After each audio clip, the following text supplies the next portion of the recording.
Hello bull trackers दोस्तों, आखिर वो घड़ी आ गई जिसके बारे में हम कई हफ्तों से बात कर रहे थे और थर्सडे को आरबीआई ने एक बड़ा एक्शन लेते हुए मार्केट को सरप्राइज कर दिया। तो ये सरप्राइज क्या था?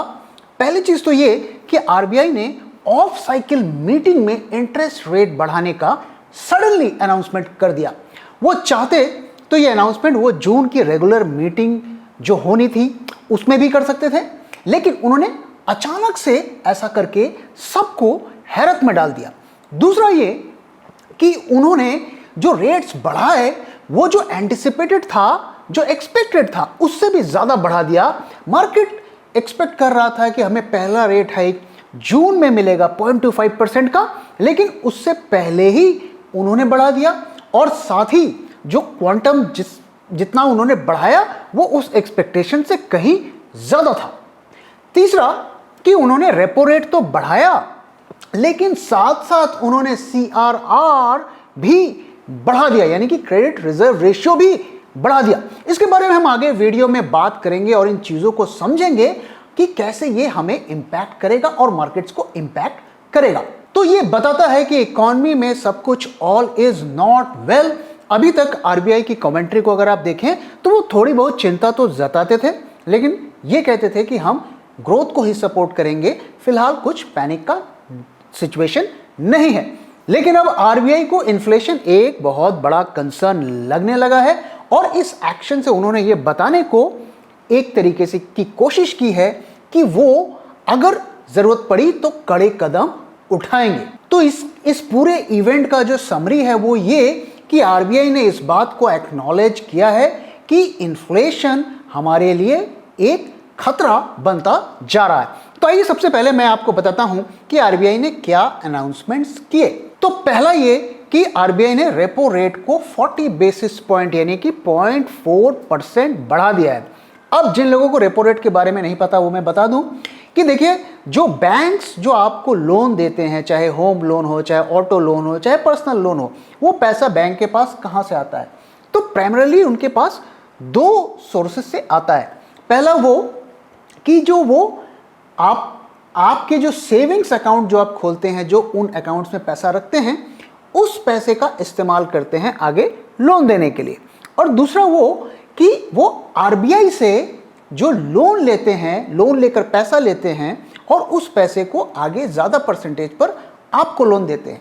तो रेपो रेट वो रेट होता है जिस रेट पर बैंक्स आरबीआई से पैसा लोन लेता है। तो इस रेपो रेट को आरबीआई ने 0.4% बढ़ा दिया है। इसका मतलब ये हुआ कि बैंक्स जो आरबीआई से पैसा लेंगे वो 0.4% रेट पर महंगा लोन लेंगे। तो ऑब्वियसली जब वो आपको लोन देंगे तो आपको लोन लेने के लिए भी उतना या उससे ज्यादा जो है इंटरेस्ट रेट आपको पास ऑन करेंगे। दूसरा जो आरबीआई ने अनाउंसमेंट किया कि उन्होंने सीआरआर यानी कि क्रेडिट रिजर्व रेशियो को भी 0.5% बढ़ा दिया। तो क्रेडिट रिजर्व रेशियो क्या होता है, यानी कि सीआरआर क्या होता है कि जैसा कि मैंने बताया कि बैंक्स जो आपसे सेविंग्स लेते हैं उस पैसे को ही आगे कस्टमर को, दूसरे कस्टमर को लोन पे देते हैं। लेकिन ऐसा नहीं है कि वो सारा का सारा आपके सेविंग्स अकाउंट का पैसा उठाकर लोन दे देते हैं। आरबीआई बोलता है कि जितने भी आपके पास सेविंग्स हैं उसका एक परसेंटेज आपको हमारे पास रखना है, यानी कि आप उस पैसे को लोन नहीं दे सकते।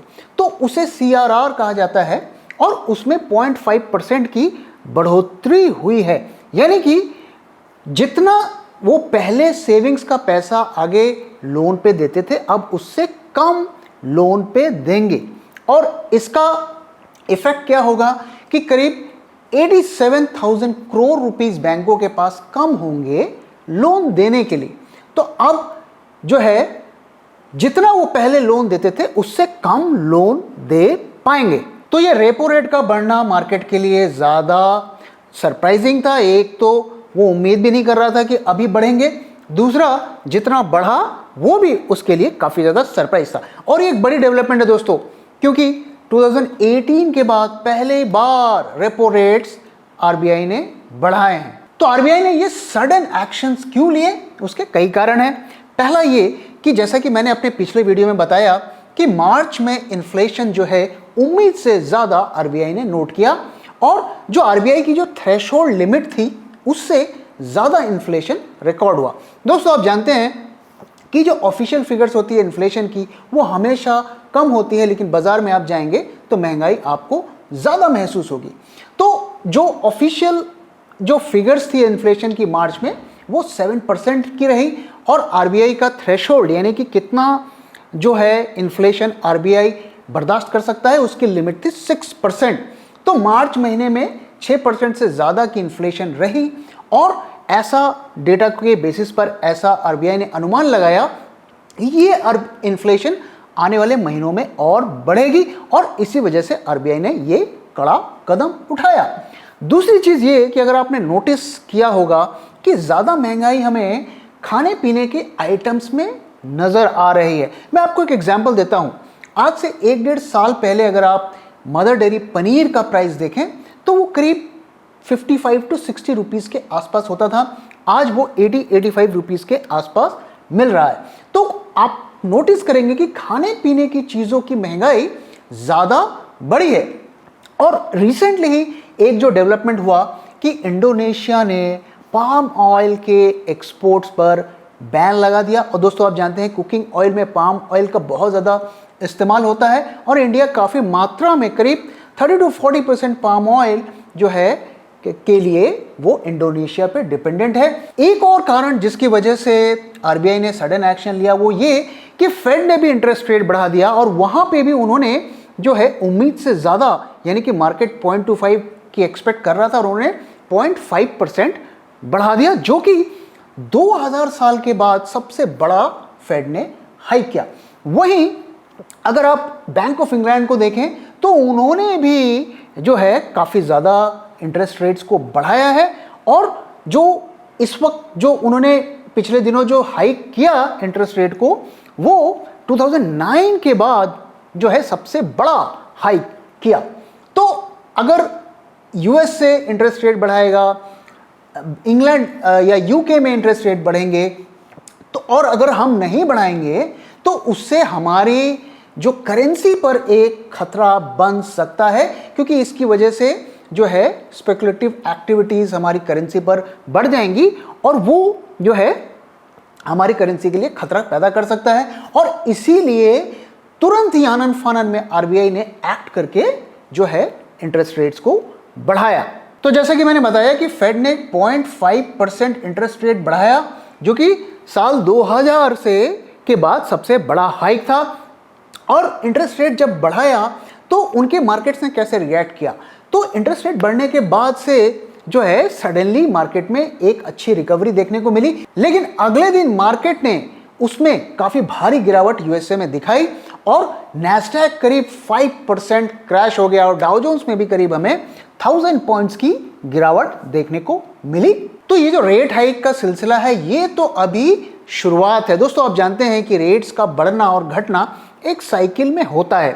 तो कोरोना क्राइसिस को हैंडल करने के लिए दुनिया भर में रेट्स को गिराया गया था, उसकी वजह से काफ़ी सारा पैसा बाज़ार में आया, उन्होंने बाज़ार के वैल्यूएशंस को बढ़ाया, मार्केट के लेवल्स को बढ़ाया, जिसको देखकर रिटेल और रॉबिनहुड्स भी काफ़ी ज़्यादा इंस्पायर्ड हुए और उन्होंने भी उस रैली में पार्टिसिपेट किया जिसकी वजह से मार्केट फर्दर राइज किया। अब सिचुएशन उसकी उल्टी हो रही है, यानी कि जो दुनिया भर के सेंट्रल बैंक्स को ये लगता है कि बाज़ार में कुछ ज़्यादा ही पैसा घूम रहा है। तो इसका इलाज क्या है कि आप इंटरेस्ट रेट्स को बढ़ा दीजिए, उसकी वजह से बाज़ार में पैसा कम हो जाएगा। और तो दोस्तों ये जो पूरी कोरोना की रैली हुई और मैंने पिछले कई वीडियोस में आपके साथ शेयर भी किया, इसमें कोई फंडामेंटल बेसिस नहीं था। It was pure liquidity driven rally और अब वो सब लिक्विडिटी वापस जा रही है। और दोस्तों इसीलिए मैं कह रहा हूं कि switch off the lights, bull party is over और चीप कैपिटल का जमाना अब खत्म हो गया। पैसा जहां से आया था अब वहीं वापस जाएगा और पैसा ऑलरेडी जाना शुरू हो गया है। और अगर आप सिर्फ 2022 का डेटा देखें तो एफपीआई ने करीब 1,30,000 करोड़ की सेलिंग ऑलरेडी कर दी है और जितना भी बाजार जिस भी लेवल पर टिका हुआ है, सस्टेन कर रहा है, वो सिर्फ जो है डोमेस्टिक इन्वेस्टर्स और रिटेल और रॉबिनहुड के पैसे की बदौलत ही सरवाइव कर रहा है। अब ये तो आने वाले दिनों में ही पता चलेगा कि रिटेल इन्वेस्टर्स का कितना और पैसा बाजार में आने वाले दिनों में आता है और वही मार्केट के डायरेक्शंस को डिसाइड करेगा। लेकिन दोस्तों, अगर आप बड़े इन्वेस्टर्स का रुख देखें, ग्लोबल इन्वेस्टर्स का रुख देखें, तो वो तो भैया अपना पैसा लेकर जा रहे हैं। तो दोस्तों, जैसा कि मैंने बताया कि इंटरेस्ट रेट के बढ़ने के साइकिल शुरू हो गए हैं और ये इंटरेस्ट रेट कब तक बढ़ेंगे, तो दुनिया भर के जो सेंट्रल बैंक्स हैं उनका गोल ये है कि इंटरेस्ट रेट्स को हमें वापस से प्री पैंडेमिक लेवल तक कम से कम लेकर जाना है और उससे ऊपर भी जा सकते हैं डिपेंडिंग अपॉन द सिचुएशन। तो कई इकोनॉमिस्ट का ये बोलना है और मानना है कि हमें 2023 यानी कि मिड ईयर अगले साल तक हमें इंटरेस्ट रेट के बढ़ने का सिलसिला देखेंगे और लगभग हर मीटिंग में, हर क्वार्टर में हम इंटरेस्ट रेट को बढ़ते हुए देखेंगे। और कई इकोनॉमिस्ट का ऐसा भी मानना है कि 2023 में हमें इन्फ्लेशन, न सिर्फ इन्फ्लेशन देखने को मिलेगा बल्कि हमें रिसेशन देखने को भी मिलेगा। तो खतरा हमारे पास अगले साल क्या क्या है? रिसेशन, स्टैगफ्लेशन और इन्फ्लेशन, ये तीनों खतरे हमारे सामने खड़े रहेंगे अगले साल तक। तो ये जो रेट्स बढ़े हैं, एज अ बैंक कस्टमर आपके ऊपर उसका क्या इम्पैक्ट पड़ेगा? तो अगर आप देखें, रेपो रेट 0.4% बढ़ गए हैं और ये सीधा ट्रांसलेट होगा आपके EMI के रेट्स बढ़ेंगे। तो आपको मैं एक एग्जांपल से बताता हूं कि आप जो नई EMI लेंगे, अगर पहले 7% की EMI थी तो अब वो बढ़ के 7.4% बढ़ जाएगी, तो आपके जो है EMI का अमाउंट बढ़ जाएगा। अगर आप ऑलरेडी एक लोन को होल्ड कर रहे हैं तो आपकी EMI की ड्यूरेशन बढ़ जाएगी। तो मान लीजिए आप एक होम लोन ले रहे हैं और आपका जो आउटस्टैंडिंग कैपिटल है वो 50 लाख का है, आपने 7% पे जो है लोन को लिया है और अब आपका अगर रेट ऑफ इंटरेस्ट 7% से बढ़ के 7.4% हो जाता है और 50 लाख आपकी जो आउटस्टैंडिंग कैपिटल होती है, तो आपकी EMI का ड्यूरेशन बढ़ जाएगा। यानी कि आपको करीब 18 से 20 महीने तक की फालतू की EMI देनी पड़ेगी, एक्स्ट्रा EMI देनी पड़ेगी। तो ये आपके लिए एक एडिशनल कॉस्ट होगा। वहीं अगर हम जो सेविंग्स करते हैं या करना चाहते हैं, उनके लिए फ़ायदा क्या होगा कि FD के रेट्स भी बढ़ेंगे, क्योंकि अगर इधर लोन के रेट्स बढ़ेंगे तो FD के रेट्स भी बढ़ेंगे और आपको FD के रिटर्न्स आपके बढ़ जाएंगे। और ये भी एक मार्केट के लिए थोड़ा खतरा होता है, क्योंकि कई दफ़े लोग जो है उनको लगता है कि यार FD में क्या इंटरेस्ट मिल रहा है, बैंक में क्या इंटरेस्ट मिल रहा है, देखो स्टॉक मार्केट कितना चढ़ रहा है, तो वो पैसा वहाँ से निकाल कर स्टॉक मार्केट्स में डाल देते हैं। लेकिन जब उन्हें ये दिखेगा कि स्टॉक मार्केट्स में तो लॉसेज हो रहे हैं और FD में अभी देखो 2% ज़्यादा रिटर्न मिल रहा है, तो ये उनको मोटिवेट करेगा कि वो अपना फ्रेश पैसा एटलीस्ट जो है FDs में लगाएंगे। और ऐसा भी हो सकता है कि जिन लोगों को प्रॉफिट हो वो वहाँ से पैसा निकाल कर FD में राउट करें। और दोस्तों, ये हर बुल बेयर साइकिल में हमें ये चीज़ देखने को मिलती है। ये कोई नई चीज़ मैं आपको नहीं बता रहा हूँ, जो लोग पुराने मार्केट में 10-15 साल से हैं वो इस बारे में जानते हैं। तो आइए दोस्तों बात करते हैं कि इसका मार्केट पर क्या इंपैक्ट पड़ेगा। तो सबसे पहले वो कंपनियां या वो स्टॉक्स इससे इंपैक्टेड होंगी जो इंटरेस्ट रेट पर डिपेंडेंट होती हैं। तो इंटरेस्ट रेट पे कौन डिपेंडेंट होती है? जैसे ऑटो की जो कंपनीज़ हैं वो इंटरेस्ट रेट पे डिपेंडेंट होती हैं। इसके अलावा जो रियल एस्टेट की कंपनीज़ हैं और जो कंज्यूमर ड्यूरेबल की कंपनीज़ हैं, तो ये सेक्टर्स डायरेक्टली इससे इम्पैक्टेड होंगे, क्योंकि इसका जो ज़्यादातर सामान होता है वो लोग लोन लेकर ही खरीदते हैं। दूसरा, बैंक्स पर भी इसका इम्पैक्ट होगा, क्योंकि वो जैसे जैसे रेट्स बढ़ेंगे, EMIs बढ़ेंगी, तो लोग लोन्स कम लेंगे, तो उसका इम्पैक्ट बैंक पर होगा। तीसरा जो इम्पैक्ट हमें देखने को मिलेगा उन स्टॉक्स पे जिनकी हाई PE मल्टीपल होती है।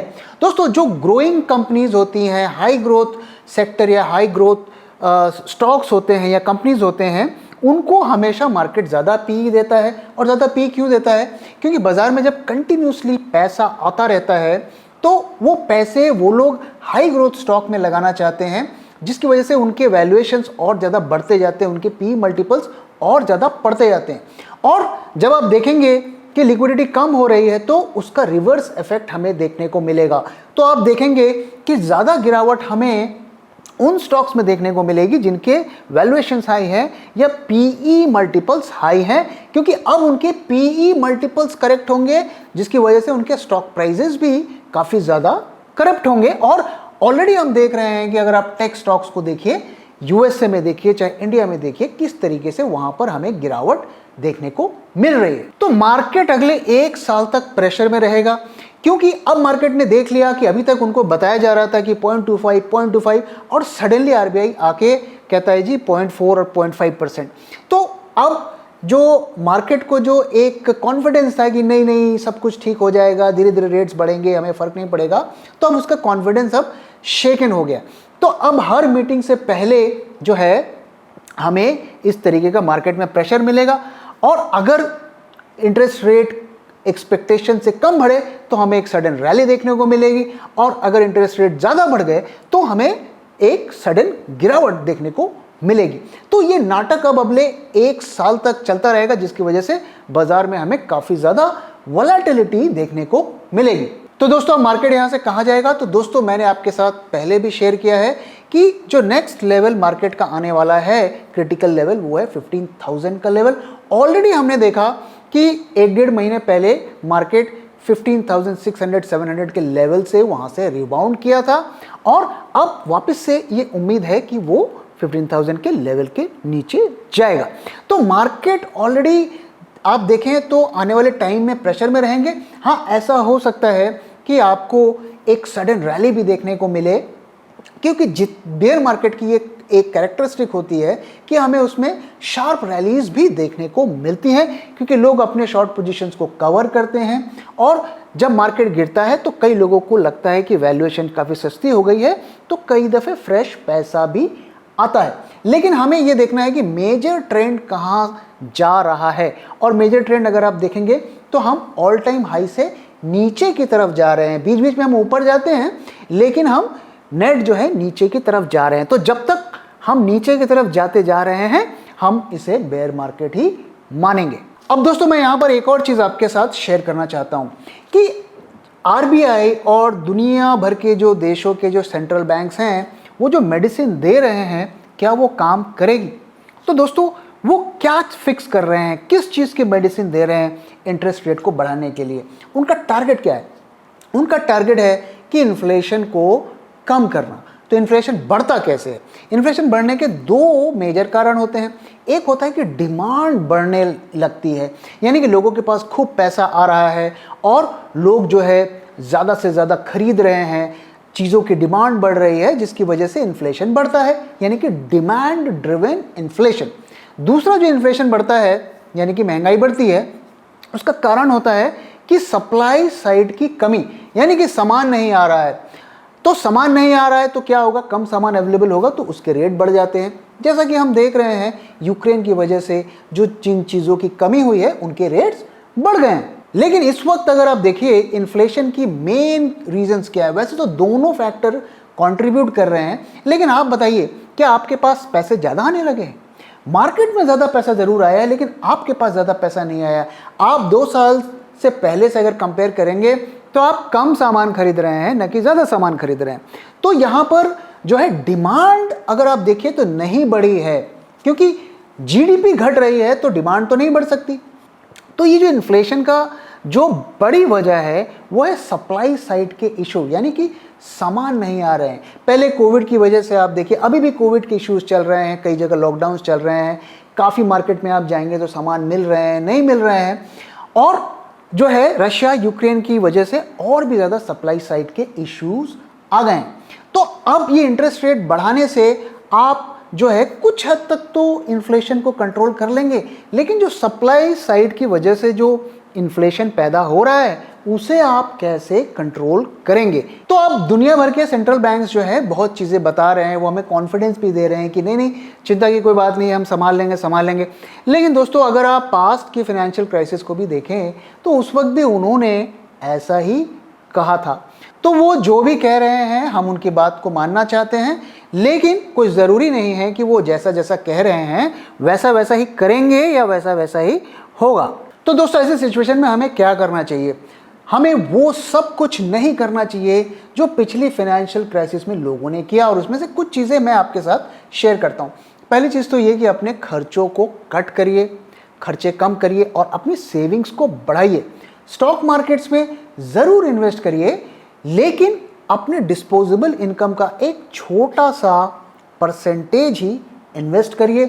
ज़्यादा पैसा अपना जो है fix return, guaranteed return, zero risk investment में लगाइए। इन्फ्लेशन को बीट करने के चक्कर में खुद मत बीट हो जाइएगा। तो दोस्तों इसी के साथ इस वीडियो को मैं यहाँ पे ख़त्म कर रहा हूँ। आशा करता हूँ आपको ये वीडियो पसंद आया, और पसंद आया तो प्लीज़ वीडियो को लाइक करिए, अपने दोस्तों के साथ शेयर करिए और हमारे चैनल को सब्सक्राइब करिए। Thank you very much for time दोस्तों। मैं जल्दी आऊँगा एक और नई वीडियो के साथ।